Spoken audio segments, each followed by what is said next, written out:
Hi folks, welcome back to Booze with Nick, full-length edition this evening.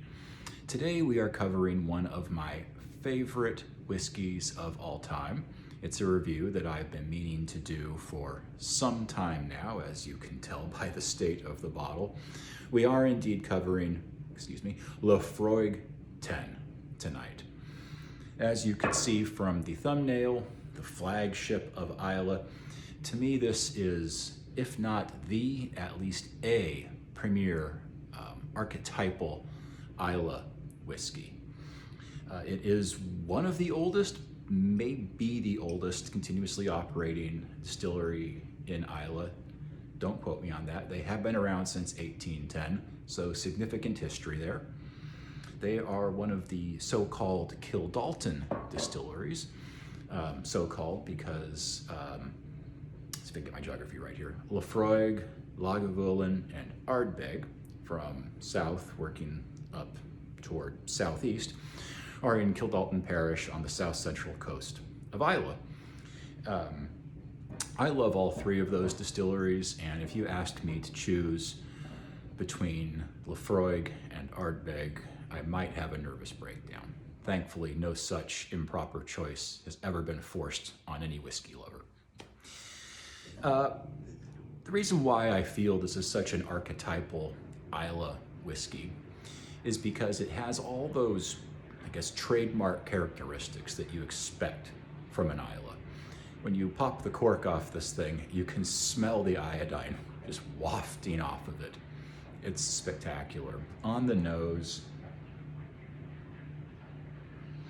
the iodine blends with some noticeable, but definitely not overdone peat smoke. There's a little bit of maritime spray, a little bit of salinity on the nose, but again, nothing really hits you in the face. You don't get that super strong smoke that you might get sometimes from an Ardbeg. You don't have the somewhat overpowering salinity of a Talisker 10, which I know is not an Islay whiskey. Leave me alone in the comments section. It's just a very balanced, very nuanced whiskey. And you may pick up more or less of one or two of those characteristics, depending on the state of the bottle, depending on the state of your palate and your olfactory organ. At the time, it's a variable whiskey. Not in a bizarre way. I mean, you're not going to get like honey cream graham cracker off the nose. Well, actually, you might. I take that back, because there is, through all of that Islay characteristic, all that Islay character, there is a really lovely sweetness on here, but to me it comes through more on the palate. Speaking of the palate,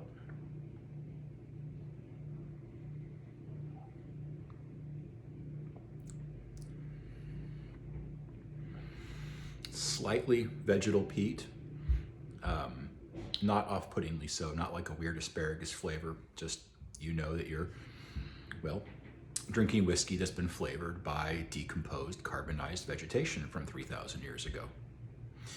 It's your link to the Iron Age. Drink up. And it finishes so smoothly, and it finishes so sweet. It's not a particularly characteristic sweet. I guess I would just call it, well, rather unsurprisingly, malt sweetness, but it's just the right amount. It's just the right level of sweetness to, I guess, to contrast against the peat and the iodine and the salinity.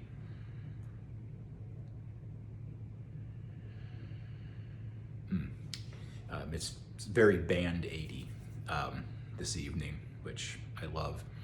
Sometimes you'll read certain reviews of Laphroaig, the taster may get meat on it. That comes and goes for me. You know, once in a while I'll get like a little bit of a ham note, ham that someone dragged across a piece of driftwood or something like that.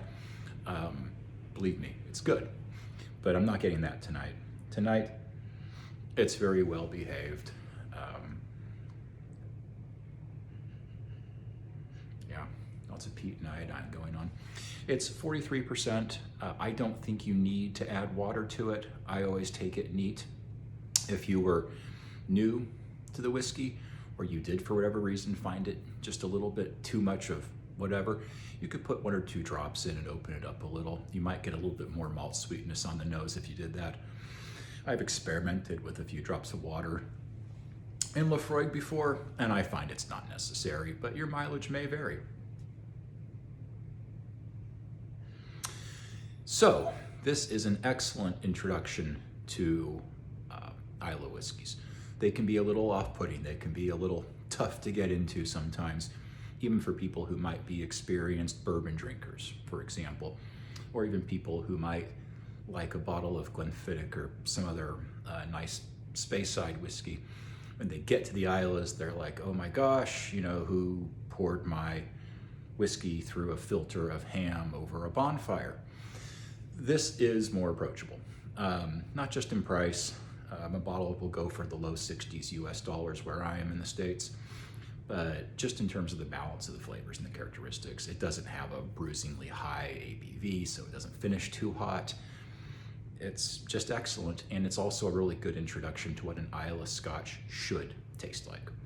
No, I'm not on commission from Laphroaig, although that would be marvelous. Another really good introductory Islay, in my opinion, is the underappreciated Coal Ila 12, which I believe I've actually reviewed on my predecessor channel, which was Whiskey and Watches with Nick. Anyway, folks, I think I've said all I have to say about this outstanding stuff. I hope you enjoyed the review. I hope you have some lovely whiskey in your near future today. In the meantime, drink well, live well, be well, and I will see you next time. Take care.